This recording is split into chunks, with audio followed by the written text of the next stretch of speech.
বাবা বিজয়, শুনলাম তুই নাকি ছাদের উপর সিঙাড়ার দোকান দিয়েছিস। ঠিকই শুনেছ বাবা, একবার চেষ্টা করে দেখছি ব্যবসা করতে পারি কিনা। চেষ্টা করছিস, কিন্তু আমাকে একবার বলবার প্রয়োজন মনে করলি না? এ বয়সে আমি ছেলের কাছ থেকে লুকোচুরি শিখবো নাকি? ছাদের উপর দোকান বসিয়ে ব্যবসা চলে নাকি? বাবা, নিচে জায়গা পাইনি, ভাড়ার দোকান নিতে গেলে তো টাকা লাগে, তাই ভাবলাম ছাদেই ছোট করে শুরু করি। ছাদে দোকান মানে কি? খদ্দেররা কি উড়তে উড়তে সিঙাড়া কিনতে আসবে? ব্যবসা শুরু করেছিস সেটা ভালো, কিন্তু মাথা খাটিয়ে কর। তোমাকে নিয়ে আর পারা যায় না। ছেলেটা খেতে বসেছে, খেতে নিতে দাও আগে। খাওয়ার সময় এভাবে বকাবকি করলে ছেলেটা খাবে কি করে? আমি খারাপের জন্য বলছি না, ও যেন বুঝে কাজ করে। জীবনে সব কাজের একটা নিয়ম থাকে। ব্যবসা করলে করবার মতো করবে, নইলে চাকরির জন্য চেষ্টা করুক। কিন্তু আমি ভেবেছিলাম ছোট করে শুরু করাই ভালো, ছোট কিছু থেকেই তো মানুষ বড় হয়। ভালো, তবে আমি চাই না মানুষ বলুক চেরাগালির ছেলে ছাদে দোকান দিয়েছে। এবার একটু থামো তো, খাওয়ার সময় এত কথা কিসের? ছেলেটাকে একটু শান্তি করে খেতে দাও। তোমার জন্য দেখছি কোনো কথা বলবার জো নেই। কিছু বলতে গেলেই তুমি বাধা দাও। আমার এখন কিছু খেতে ইচ্ছে করছে না, আমি গেলাম। দেখলে তো, ছেলেটা না খেয়ে চলে গেল। সব তোমার জন্য হয়েছে। এখন তো সব দোষ আমারই হবে। এই মায়া, শুনেছিস আমাদের বিজয় দাদা নাকি এখন ব্যবসায়ী? ব্যবসায়ী? তাই নাকি? 2 দিন আগে ছাদের উপর সিঙ্গারার দোকান দিয়েছে। পুরো গ্রামের লোক বিজয় দাদার কাণ্ড দেখে হাসতে হাসতে শেষ। ছাদে দোকান মানে খদ্দেররা কি মই বেয়ে উঠবে নাকি, না হেলিকপ্টারে করে ছাদে যাবে? জানি না রে, আমি তো কল্পনা করছি। ধর কেউ বললো আমাকে 4 পিস সিঙ্গারা দাও, আর বিজয় দাদা ছাদ থেকে দড়ি বেয়ে কাগজের থলে করে নামাবে। দারুণ মজার ব্যাপার। সত্যি রে, বিজয় দাদা এত লেখাপড়া করে কি করলো? চেরাগ কাকার মান সম্মান বলে কিছু থাকবে না। একটা কাজ করি, আমরা 2 বান্ধবী মিলে ছাদের উপর দোকান দিই, দেখবি ভালো বেচা কেনা হবে। বিজয় দাদা দিয়েছে সিঙ্গারার দোকান, আর আমরা দেব পকোড়ার দোকান। উফ, যা বলেছিস, এখন থেকে ছাদ মার্কেট প্লেস। বিজয় দাদাকে নিয়ে আর হাসি ঠান্ডা করবো না। এর চেয়ে বরং চল আমরা দাদার দোকানে গিয়ে চা সিঙ্গারা খেয়ে আসি। এখন যাওয়া যাবে না, একটু পরে সন্ধ্যা হবে। তাছাড়া আকাশের অবস্থাও তেমন ভালো না, প্রচুর মেঘ করেছে, যে কোনো সময় বৃষ্টি হতে পারে। ইস, সিঙ্গারা খাওয়া তাহলে মিস হয়ে গেল। মিস হবে কেন? দোকান যখন দিয়েছে কিছুদিন তো নিশ্চয়ই দোকান থাকবে। আমরা কাল যাব। তাহলে আর কি করা, চল বাড়ি যাই। বাড়ি গিয়ে সিঙ্গারা খাওয়ার স্বপ্ন দেখি। আমার তো বিজয় দাদার দোকানের সিঙ্গারা খাওয়ার জন্য রাতে ঘুমই হবে না। তাহলে না ঘুমিয়ে সারা রাত জেগে থাকিস? ঠিকই বলেছিস, সারা রাত জেগে থাকতে হবে। মায়া, এবার বাড়ি যেতে হবে। দেখ, ফোঁটা ফোঁটা বৃষ্টি পড়ছে। এই সময় বৃষ্টিতে ভিজলে ঠান্ডা লাগতে পারে। এখন আমাদের উঠতে হবে।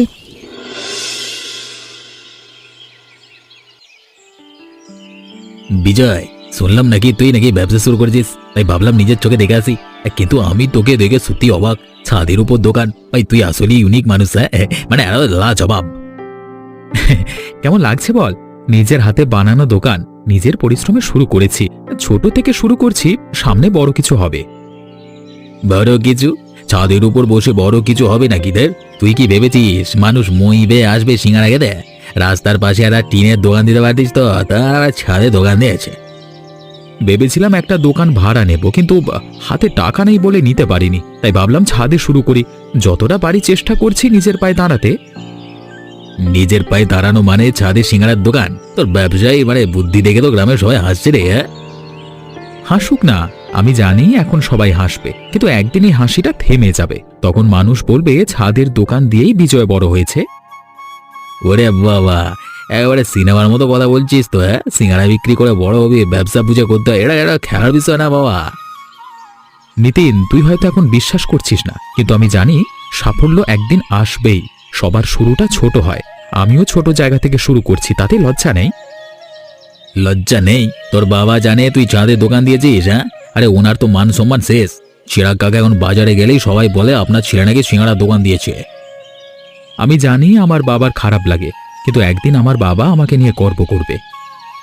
তুই এমন ভেবেই সারা জীবন ছাদে গিয়ে সিঙ্গাড়া ভাজবি, যত সব। আচ্ছা বলতো, এখন পর্যন্ত কটা সিঙ্গাড়া বিক্রি করেছিস? 3টে সিঙ্গারা বিক্রি হয়েছে। প্রথম প্রথম বিক্রি একটু কম হবে। নে 3টে। তুই চাকরি খোঁজ, নইলে মানুষ তোকে নিয়ে হাসতে হাসতে শেষ হয়ে যাবে। আমাকে নিয়ে কে কি ভাবলো এতে আমার কিছু যায় আসে না। হ্যাঁ, তো ঠিক আছে, ঠিক আছে, যা যা ভালো মনে করিস তাই যা। আমি গেলাম এখন থেকে, যত সব। আমি কাকে দেখছি? আজকাল তো এই বাড়িতে আসা একেবারে বন্ধ করে দিয়েছিস, তা কি মনে করে এলি? সময় পাই না কাকিমা, রোজ কলেজে যেতে হয়, তারপর বাড়ি এসে আর কোথাও যাওয়া হয় না। তুমি কেমন আছো সেটা বলো। আমার আর ভালো থাকা, বাড়িতে অশান্তি শেষ নেই। বিজয়ের কথা তো শুনেছিস, হঠাৎ করে ছেলেটার মাথায় এই কেমন বুদ্ধি এলো উপরওয়ালাই জানে। তোর কাকা তো লজ্জায় বাইরে যেতে পারে না। বিজয় দাদার দোকানে একবার যেতে হবে, আমি আর মায়া যেতে চেয়েছিলাম, কিন্তু সময় হয়ে ওঠেনি। আজকে যখন এসেছি একেবারে বিজয় দাদার সঙ্গে দেখা করে যাব। রাকামা, তুই একটু বিজয়কে বুঝিয়ে বলিস তো। আমরা তো কত বোঝালাম, কিন্তু আমাদের কথা কিছুতেই শুনলো না। আমি বোঝালে কি বুঝবে?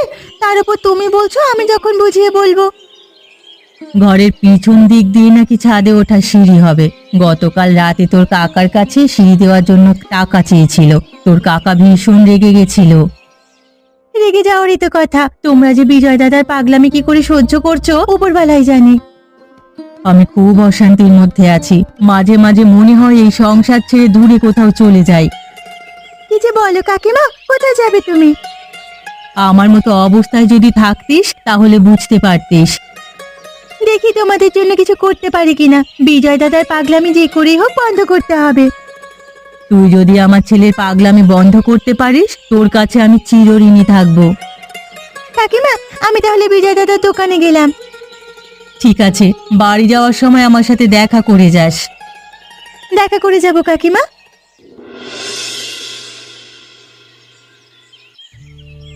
মায়া যে, তা তোমার তো এক বান্ধবী কোথায়? আজকে তোমার মানে একা দেখে অবাক হচ্ছি তো। আর বলো না নিতিন দাদা, রাকা আজকাল আমার সাথে কম মিশে। সারা দিন রাত পড়ে থাকে বিজয় দাদাদের বাড়ি।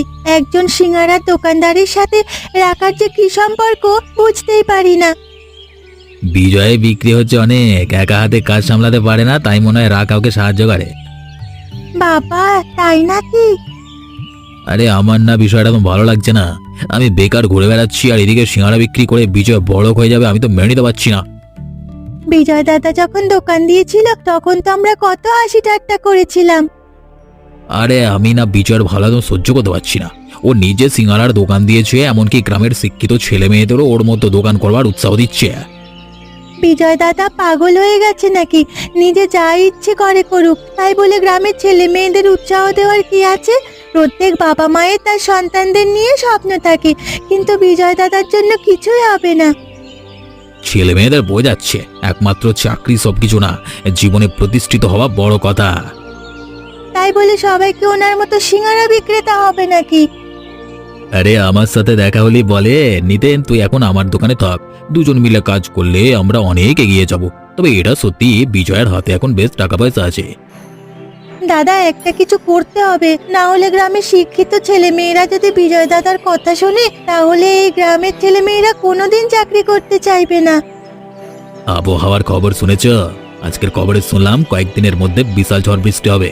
আমি সেই ঝড় বৃষ্টির রাতে লোকজন নিয়ে গিয়ে বিজয়ের সিঙ্গাড়ার দোকান ভেঙে দেবো। বেশ হবে, রাকারও ওই বাড়িতে যাওয়া বন্ধ হয়ে যাবে। নিতিন দাদা, আমি বাড়ি গেলাম, আর সব খবরাখবর আমাকে জানিও, কেমন? ঠিক আছে, জানাবো।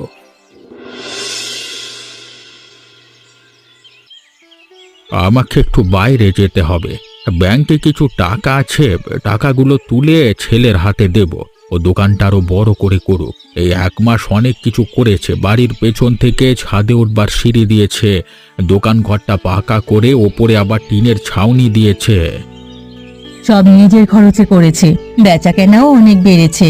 গ্রামের লোকজন তো আছেই, বাইরের গ্রামের লোকজনও ওর দোকানে সিঙ্গারা খেতে আসে। অনেক ভেবে চিনতে দেখলাম ছেলের মতামতের বাইরে আমাদের কথা বলা ঠিক হবে না। ও যা করতে চাইছে তাই করবে। আমার জমানো টাকাগুলো সব ওর হাতে তুলে দিতে চাই। আজকে ব্যাংকে না গেলে হয় না? শুনছি তো ঝড় বৃষ্টি হবে। ওগো, আজ তুমি বাইরে বার হইও না। আজকেই যেতে হবে, পরপর দুদিন আবার ব্যাংক বন্ধ। এরপর আমার কিছু কাজও আছে, তাই আজকে ছাড়া আমার হাতে আর সময় নেই। আমার না খুব ভয় করছে। ব্যাংক এখান থেকে অনেক দূর, বলা তো যায় না। রাস্তার মাঝে থাকতে যদি ঝড় বৃষ্টি শুরু হয়ে যায়। তুমি একটু বেশি বেশি চিন্তা করো। এত চিন্তা করা ঠিক না। আজকে যে আমি একা বাইরে বার হচ্ছি তা কিন্তু নয়। হাজার হাজার লোকজন সবাই কাজের জন্য বাইরে বের হচ্ছে। ঝড় বৃষ্টিতে যদি তেমন ক্ষতি হওয়ার সম্ভাবনা থাকতো তাহলে আজকে সব কর্মক্ষেত্র ছুটি ঘোষণা করে দিত। কি আর বলি বলো তো, আমার একটু বেশি চিন্তা হয়। যাবে যখন কিছু খেয়ে বার হও। না না, এখন কিছু খাবো না। তুমি বরং আমাকে খাবার টিফিন বক্সে দিয়ে দাও, এবার সময় করে খেয়ে নেব। মনের মধ্যে কেমন একটা খচখচ করছে, আমার কিছু ভালো লাগছে না। আবার শুরু হলো। তুমি যাও যাও, তাড়াতাড়ি খাবার নিয়ে এসো, আমাকে এখনই বের হতে হবে। আচ্ছা, নিয়ে আসছি। মানুষটা খুব ভালো ছিল, সব যেন নিমিষে শেষ হয়ে গেল। গতকাল কাকা ব্যাংকে গেছিল, বাড়ি ফেরার পথে ঝড় বৃষ্টি শুরু হয়। ওই সময় রাস্তায় দাঁড়িয়ে কাকা গাড়ির জন্য অপেক্ষা করছিল, আর ঠিক তখনই একটা গাছের ডাল ভেঙে কাকার মাথায় পড়ে। তারপর যা হওয়ার তাই তো হলো। সংসারটা একেবারে অচল হয়ে যাবে। ওদের জন্য আমার খুব কষ্ট হচ্ছে। আমি জানি স্বজন হারানো ব্যথা কাকে বলে। চোখের সামনে নিজের ছেলের মৃত্যু দেখেছি আমি। তোমার অনেক কষ্ট, তাই না দিদিমা? তোমার ছেলের কি হয়েছিল? হঠাৎ করে জ্বর হয়েছিল, তারপর সেই জ্বর আর ভালো হলো না। ছেলের কথা মনে উঠলে কষ্টে বুকটা আমার ফেটে যায়। কাকার জন্য খুব কষ্ট হচ্ছে। কাকিমা কাকাকে বাইরে যেতে অনেকবার নিষেধ করেছিল, কিন্তু কাকা কিছুতেই কাকিমার কথা শোনেনি। চেরাগের মৃত্যুটা উপরওয়ালা এভাবেই লিখে রেখেছিল, নয়তো এত নিষেধ করার পরও কেন যাবে? তুমি ঠিকই বলেছ দিদিমা, মানুষের মৃত্যু মনে হয় আগে থেকেই লেখা থাকে। অনিতার পাশে একটু যেতে হবে। দেখছিস না কেমন কান্নাকাটি করছে? বিজয়ও খুব কান্নাকাটি করছে। একটু পরে যাবো ওদের কাছে, ওরা একটু কান্নাকাটি করে হালকা হয়ে নিক। কান্নাকাটি করলে কষ্ট একটু কমে। কষ্ট কি কখনো হালকা হয়? সেই কবে আমার ছেলে আমাকে ছেড়ে চলে গেছে, কিন্তু ওর জন্য আমার কষ্ট একটুও কমেনি। তুমি যে মা, মাকে ছেড়ে সন্তান আগে চলে গেলে সেই মায়ের কষ্ট কখনো কমে না। এবার থেকে মাঝে মাঝে এদের বাড়ি আসতে হবে। প্রতিবেশী হয়ে আমরা যদি না দেখি তাহলে কে দেখবে? তুমি ঠিক বলেছো দিদিমা। আচ্ছা দিদিমা, এবার চলো ওদের কাছে যাই। আচ্ছা চল। বিজয় আর মাথা উঁচু করে দাঁড়াতে পারবে না। ওর বাবার কাছে জমানো যা টাকা পয়সা ছিল সব শেষ। ওই দিন টাকা তুলে বাড়ি ফেরবার পথে দুর্ঘটনা ঘটেছিল। কত যা টাকা পয়সা ছিল পরে তার পাওয়া যায়নি। আচ্ছা, ঝড় বৃষ্টির রাতে তুমি বিজয় দাদার দোকান ভেঙে দিতে চেয়েছিলে, সেটা কি করতে পেরেছো? আরে দোকান ভেঙে দিয়েছি, এবং দোকানে যা টাকা পয়সা ছিল সেগুলো সাথে করে নিয়ে চলে এসেছি। বেচারা বিজয় ভালোই টাকা পয়সা জমিয়েছিল। তা কত টাকা ছিল বিজয় দাদার দোকানে? আমাকে ভাগ না দিলে কিন্তু আমি সব বলে দেব। আরে বেশি না, 50,000 টাকা ছিল। আর দোকান ভাঙতে যাদের সাথে করে নিয়ে গেছিলাম তাদের ভাগ দিতে হয়েছে। আমার কাছে আছে মাত্র 5,000 টাকা। আমাকে কিছু দিতেই হবে, নইলে বুঝতে পারছো তো আমি কি করব। ঠিক আছে, তোমাকে আমি 2,000 টাকা দেব। কালকে ঠিক এই সময় এখানে এসে নিয়ে যেও। মাত্র 2000 টাকা? আমার কাছে আছে মাত্র 5,000 টাকা, বেশি থাকলে বেশি দিতাম। ঠিক আছে, এটাই চলবে। তবে কাল এখানে আসতে যেন ভুল করো না। না না, আমি যখন মুখ দিয়ে একবার বলেছি তখন অবশ্যই আসবো। এবার দেখো রাকা সারাদিন ওদের বাড়ি পড়ে থাকে কিনা। আমাকে তো একেবারেই ভুলে গিয়েছে। ওদের বাড়িতে আর যাবে বলে মনে হয় না। বিজয়ের মাজা একেবারে ভেঙে গিয়েছে। পাশে দাঁড়ানোর মতো একমাত্র ছিল ওর বাবা। ওর বাবাও অকালে সবাইকে ছেড়ে চলে গেল। তাই বলে মানুষের মৃত্যু নিয়ে এত খুশি হওয়া ঠিক না। আমি খালি চেয়েছিলাম বিজয় দাদার ব্যবসাটা নষ্ট করতে। সত্যি বলতে আমার বান্ধবী ওদের বাড়ি সারাদিন থাকে, এটা আমি মেনে নিতে পারি না। সে যাগে, এবার আমাকে উঠতে হবে। এখানে বসে গল্প করলে তো আমার চলবে না। এবার নিজে কিছু একটা করতে হবে। চাকরি বাকরি কিছু হবে বলে মনে হয় না। যেতে চাইছো যখন যাও, তবে মনে করে কাল এসো। বলছি তো আসবো।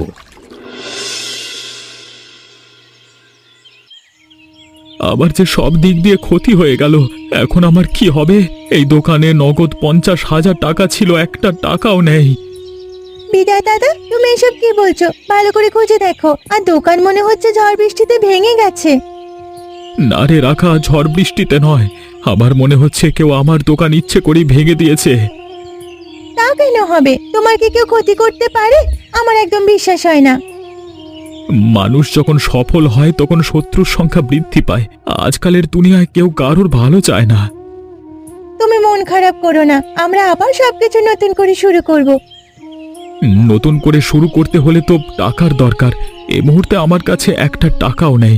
বাবার জমানো যা ছিল কিছুই নেই। এদিকে আমি অনেক কষ্ট করে 50,000 টাকা জমিয়েছিলাম, সেটাও নেই। এখন আবার পথে বসতে হবে। তুমি ভেঙে পড়ো না বিজয় দাদা, দেখবা কোনো না কোনো একটা ব্যবস্থা ঠিক হয়ে যাবে। কি করব কিছুই বুঝতে পারছি না গো।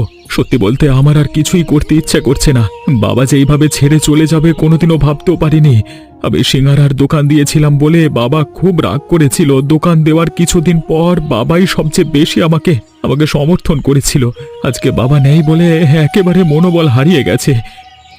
এতটা ভেঙে পড়লে কি করে হবে বিজয় দাদা? তুমি যদি এমন করো কাকিমার কি অবস্থা হবে? এই মুহূর্তে তুমি একমাত্র কাকিমার ভরসা। তুই ঠিকই বলেছিস, অনেক শক্ত হতে হবে রে। মায়ের জন্য হলেও আমাকে কিছু করতে হবে। আমি একটা কথা বলি, যদি তুমি অনুমতি দাও তাহলে বলতে পারি। কি বলতে চাইছিস বল। আমার কাছে 10,000 টাকা আছে। তুমি এই টাকা দিয়ে আবার সিঙ্গারার দোকান দাও। প্রথমে যেভাবে শুরু করেছিলে সেভাবেই আবার শুরু করো। তোর কাছ থেকে টাকা নেব? আমি নিতে পারবো না। তুমি আমাকে পরে শোধ করে দিও প্লিজ বিজয় দাদা, তুমি না বলো না। ঠিক আছে, তাহলে আবার নতুন করে শুরু করব। বুড়িমা, আমি মনে হয় আর বাঁচবো না। আমার শরীরে কোনো ক্ষমতা নেই। এমন কথা বলে না, জ্বর হয়েছে, ঔষধ খেলে ঠিক হয়ে যাবে। কবে ঠিক হবে? কয়েকদিন হয়ে গেল, জ্বর এখনো কমলো না। আমার শরীরে কঠিন রোগের বাসা বেঁধেছে। যত সব অলক্ষণে কথা, এসব কথা একেবারে মুখে আনবি না। বুড়িমা, বিজয় কোথায় গেছে বলতে পারো? বিজয়ের সাথে আমার কিছু কথা ছিল। বিজয় তো ডাক্তারের কাছে গেছে, আর রাকা দোকানে আছে। মেয়েটা তোদের জন্য খুব করে, কি সুন্দর একা একা দোকান সামলাচ্ছে। বুড়িমা, আমি চাই বিজয়ের সাথে রাকার বিয়ে দিতে। মেয়েটা খুব ভালো। এমন একটা মেয়ে আমার বিজয়ের পাশে থাকলে সারা জীবন সুখে থাকবে। এই তো খুব ভালো কথা, তবে এ ব্যাপারে বিজয় আর রাকার সাথে কথা বলতে হবে। ওরা আজকালকার ছেলে মেয়ে, ওদের মতামতের গুরুত্বটা আমাদের বেশি দিতে হবে। আমার মনে হয় ওরা অমত করবে না। তুমি রাকার বাবা মায়ের কাছে বিয়ের প্রস্তাব পাঠাতে পারো। যদি ওরা রাজি থাকে তাহলে দ্রুত বিজয় আর রাকার বিয়েটা দিতে চাই। আমি বলি কি, তুই একটু সুস্থ হয়ে নে, তারপর না হয় বিয়ের কথা ভাবা যাবে। আমি কেন জানি না মনে হচ্ছে আর সুস্থ হব না। বেঁচে থাকতে থাকতে ছেলের বিয়েটা দেখে যেতে চাই। তুই যখন এত করে বলছিস, আমি আজকেই রাকার বাবা মায়ের সাথে কথা বলবো। ভালো বংশের মেয়ে, বিজয়ও ভালো বংশের ছেলে। বিয়ে হলে দুজন বেশ সুখে থাকবে। তুমি একদম ঠিক কথা বলেছো বুড়িমা। বাবা, আমি স্বপ্ন দেখছি নাকি? তোকে তো আজকাল দেখা যায় না, কলেজেও ঠিক মতো যাস না। শুনলাম বিজয় দাদার সাথে তোর নাকি বিয়ে ঠিক হয়ে গেছে। তুই আমার সাথে এমন করে কথা বলছিস কেন? বিজয় দাদারা খুব বিপদে আছে, তাই ওদের পাশে থাকার চেষ্টা করি। আর হ্যাঁ, বিজয় দাদার সাথে আমার বিয়ের কথা চলছে, তবে বিয়ের দিন তারিখ এখনো ঠিক হয়নি। ছি ছি, একজন সিঙ্গারা দোকানদারের সাথে তুই বিয়ে করবি? বিয়ের পর বন্ধু বান্ধবীদের কি বলবি? আমার ভাবলেই কেমন লাগছে। কেন, সিঙ্গারার দোকানদার কি মানুষ না? বিয়ে আমি করব, তাই কোথায় আমি সুখে থাকবো সেটা দেখা বেশি গুরুত্বপূর্ণ। তোদের ফ্যামিলি অনেক ভালো, তাছাড়া তোর বাবারও অবস্থা যথেষ্ট ভালো। এমন ফ্যামিলির মেয়েরা তো বিয়ে হবে শহরে বড় চাকরি করে এমন ছেলের সাথে। এমন ছেলের সাথে তুই বিয়ে করিস। আর একটা কথা, তুই বিজয় দাদাকে আর কখনো বাজে মন্তব্য করবি না। তোর পরিবর্তন দেখে আমি অবাক হয়ে যাচ্ছি। বিজয় দাদা যখন সিঙ্গারার দোকান দিয়েছিল তুই সবচেয়ে বেশি হাসাহাসি করেছিলি, আর এখন সেই মানুষটাকে তুই বিয়ে করতে চাইছিস? বিজয় দাদা অনেক ভালো একজন মানুষ। আমি ভালো করে দাদাকে চিনতে পেরেছি। দাদার কথা হলো পড়াশোনা করে চাকরির পেছনে না ছুটে নিজে কিছু করা। এতে করে হাতে টাকা পয়সাও থাকবে এবং দেশে বেকারত্বের হারও কমবে। এইসব নীতি কথা আমি বুঝি না। আমি বাবু চাকরিজীবী ছেলে ছাড়া বিয়ে করব না। কয়েকদিন পর কলেজের পড়া শেষ হবে। শিক্ষিত মেয়ে হয়ে অন্য পেশার ছেলেদের বিয়ে করার কথা কল্পনাও করতে পারবো না। আমি উপরওয়ালার কাছে প্রার্থনা করব তোর জন্য, তোর মনের ইচ্ছে যেন পূরণ হয়। তোর ইচ্ছে পূরণ হলে আমারও ভালো লাগবে। আমার জন্য তোকে প্রার্থনা করতে হবে না, তুই নিজের জন্য কর। শোন, আমার একটু এদিকে কাজ আছে, আমি একটু পরেই যাব। ঠিক আছে, আমি তাহলে একাই যাই।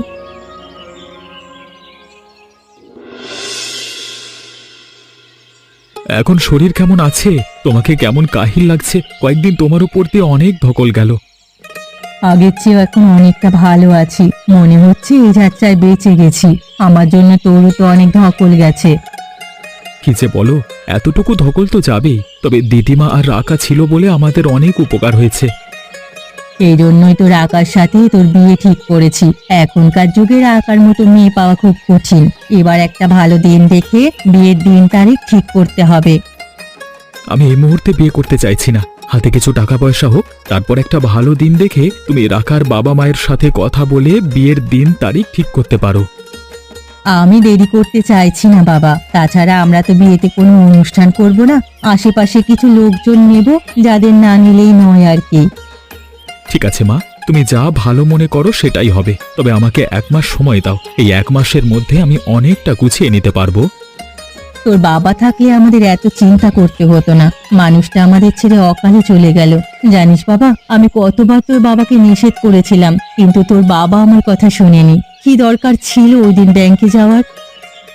থাক না মা, ওসব কথা আর তোলবার দরকার নেই। আমরা মনে করব বাবা আমাদের সাথে আছে। বাবা নেই এটা আমি ভাবতেও চাই না মা। আচ্ছা, আমি আর ওসব কথা তুলব না। এবার থেকে চেষ্টা করব স্বাভাবিক হওয়ার। মা, আমি দোকানে গেলাম। আমি গিয়ে রাকাকে তোমার কাছে পাঠিয়ে দিচ্ছি। আচ্ছা ঠিক আছে বাবা। নিতিন দাদা, তুমি কি আমাকে সে 2000 টাকা এখনো দাওনি? তুমি আমাকে কথা দিয়ে কথা রাখোনি। ভালোই ভালোই আমার টাকাটা আমাকে দিয়ে দাও, নাহলে কিন্তু আমি সবাইকে সব বলে দেব। তুমি কিন্তু বেশি রেগে যাচ্ছ। মেয়ে মানুষের এত রাগ ভালো না। এখন আমার মনে হচ্ছে আমি তোমার সাথে হাত মিলিয়ে ভুল করেছি। আমরা খালি শয়তানি করে যাচ্ছি, আর ওদিকে রাকা আর বিজয় দাদা বেশ ভালোই আছে। সামনের মাসেই ওদের বিয়ে।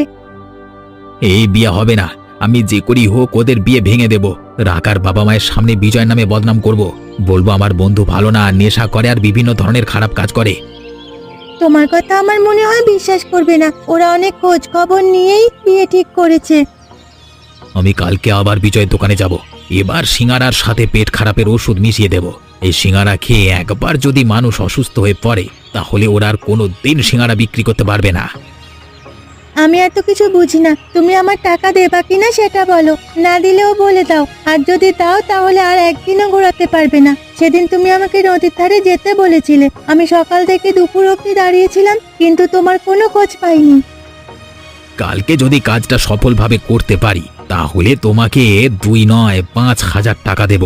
বিজয়ের ব্যবসা তো এখন আবার অনেক ভালো চলছে। নিশ্চয়ই ওর দোকানে অনেক টাকা আছে। সেখান থেকে আমি কিছু টাকা চুরি করব। আচ্ছা নিতিন দাদা, তুমি নিজে কিছু করতে চাইছিলে? এসব চুরি করার ধান্দা বাদ দিয়ে এবার নিজে কিছু করার চেষ্টা করো। বাবা, তোমার মুখে দেখছি নীতি কথা। এত ভালো কবে থেকে হলে? হ্যাঁ, এখন থেকে ভালো হওয়ার চেষ্টা করছি। আচ্ছা নিতিন দাদা, আমি এখন গেলাম। তোমার সাথে আমার কাল দেখা হবে। কিরে নিতিন, সকাল সকাল? কেন, আমি কি তোর দোকানে আসতে পারি না? আসবি না কেন? তুই আমার বন্ধু, যখন তখন আমার দোকানে আসতে পারিস। তোর হবু বউও সিঙ্গারার দোকানদার হয়ে গেছে। অসুবিধা কোথায়? আমি যেমন, আমার বউকেও তো তেমন হওয়া উচিত। তোর মতো মেধাবী ছেলেদের কাণ্ড দেখে আমার খুব হাসি পায়। তুই করবি চাকরি বাকরি, তা না করে দোকানদার হয়েছিস। চাকরি পাওয়া এত সহজ কথা না। আমি নিজে কিছু করছি, এটাই বড় কথা। তোর মতো তো এদিক ওদিক ঘুরে বেড়াই না। সের আগে দেখি তো তোর হবু বউ কেমন সিঙ্গারা বানাচ্ছে। এখানে বস, আমি তোকে খেতে দিচ্ছি। আমি গিয়ে দেখছি। নিতিন দাদা, তোমাকে গিয়ে দেখতে হবে না। তুমি ওখানে গিয়ে সিঙ্গারার সাথে ভেজাল মিশিয়ে দেবা। আমার নামে বদনাম করতে এসছো? তোমার মধ্যে এত বড় মুখে এত বড় সাহস? রাকা শোন, এই নিতিন দাদা ঝড়ের রাতে দোকান ভেঙে দিয়েছিল আর এখান থেকে 50,000 টাকা নিয়ে গিয়েছিল। আমি সব জেনেও তোদের কিছু বলিনি, তোরা আমাকে ক্ষমা করে দে। ছি ছি ছি ছি, তোর মতো বন্ধুর মুখ দেখাও পাপরে। তুই এই মুহূর্তে আমার দোকান থেকে বেরিয়ে যা, চলে যা এখান থেকে। মায়া, তুইও কাজটা ঠিক করিসনি, তোকে আমি সবচেয়ে ভালো বন্ধু মনে করতাম। বিজয় দাদা আর রাকা, তোমরা আমাকে ক্ষমা করে দাও। ঠিক আছে, ক্ষমা করে দিলাম, কিন্তু আর কখনো কোনো খারাপ কাজ করবি না। দেখতে দেখতে বিজয় আর রাকার বিয়ে 2 মাস হয়ে গেছে। তোদের বাবা বেঁচে থাকলে কত খুশি হতো, তোদের বাবা কিছুই দেখে যেতে পারলো না। মা, তোমাকে না বলেছি এসব কথা বলবে না? বাবা সব সময় আমাদের সাথে আছে। বলবো না মনে করি, কিন্তু তারপরও মুখে চলে আসে। রাকামা, তুইও আমাদের সাথে খেয়ে নে। আমি পরে খাবো, আগে তোমরা খেয়ে নাও। পরে কখন খাবি? আয় একসাথে সবাই মিলে খেয়ে নি। আমার একদম খিদে লাগেনি, এই জন্যই পরে খাবো। খিদে লাগেনি কেন? শরীর খারাপ করলো নাকি? না না, শরীর খারাপ করেনি, সকালে একটু দেরি করে খেয়েছিলাম তো, তাই খিদে লাগেনি। তোদের সুখ দেখে আমার যে কি শান্তি লাগছে, মনে হচ্ছে এটা যেন আমার পরিবার। দিদিমা, এটা তো তোমারই পরিবার। আজকে থেকে তুমি আমাদের বাড়িতে থাকবে। একদম ঠিক, দিদিমা আজ থেকে আমাদের সঙ্গে থাকবে। এমন মজার মজার গল্প দেখতে আমাদের চ্যানেলকে সাবস্ক্রাইব করতে ভুলবেন না।